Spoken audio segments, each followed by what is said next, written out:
please have the director of 40 Shades of Blue, Ira Sachs, up to the stage, please. Thank you.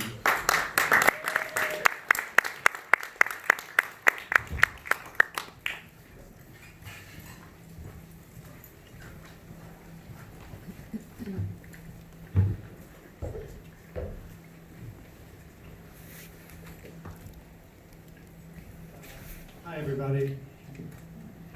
It's a hard act to follow, that Rip Torn collection. It's just really, really amazing. Thank you for putting that together. I feel like I got to re-experience what I loved about Rip and discover things that I didn't know through that. I made a film with Rip in 2004. It was called 40 Shades of Blue. And I have to say it was one of the great adventures of my life, making a movie with Rip Torn. I'm going to be honest, because Rip was, and because to love Rip, which I really, really did, particularly the time we had to share together where I feel I got to know him very well, was to love all of him. You couldn't put a part of him down and take the other parts. You had to take Rip. By the way, my father's nickname was Rip, and my nickname was Rip as a kid, so we had a connection from the beginning. When people tell me that a particular actor can be difficult, I always think to myself, that's okay, I worked with Rip Torn.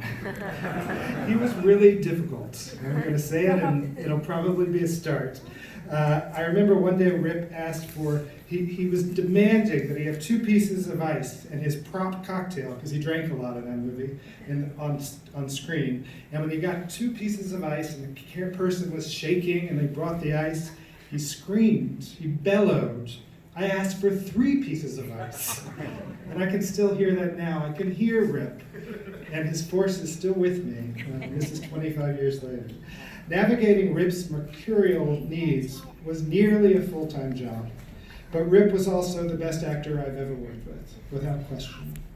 He was the most original, the least cliche, the funniest, and without question, the deepest, both on screen and off. I often thought about Rip's childhood, so it was great to see these little glimmers when we were working together, because you could always sense with Rip that he carried closely with him his whole history, the good and the bad. He acted in the present, he was always immediate, but he brought with him all of his past. I was going to tell you a story about how Rip understood the need for lightness in drama, and how much it was important to have that sense of humor, which he always bring to the darkest moments to achieve the tragic. But then I remember when I gave him that compliment at Sundance when we premiered 40 Shades of Blue in 2005, he got so mad at me that he not only walked out of the interview, but he left town 2 days early. But that was okay. It really was always okay with Rip, because what he left behind was the movie. And that for me was such a beautiful gift. His gorgeous, sensual, melancholy, and wise performance. That's what he gave to all of us throughout his whole life. My favorite scene in 40 Shades of Blue is towards the end of the film, when Rip is sitting on a stool with a 4-year-old boy who plays his son in the film, and they are both playing a toy piano together. They're duetting. It's a scene emblematic of much that was beautiful about Rip Torn, on screen and off. Underneath the bravura and the gruffness, Rip had an ineffable sweetness and an extraordinary empathy. I have never worked with any actor as complicated as Rip Torn, but I've also never worked with any actor I've learned so much from.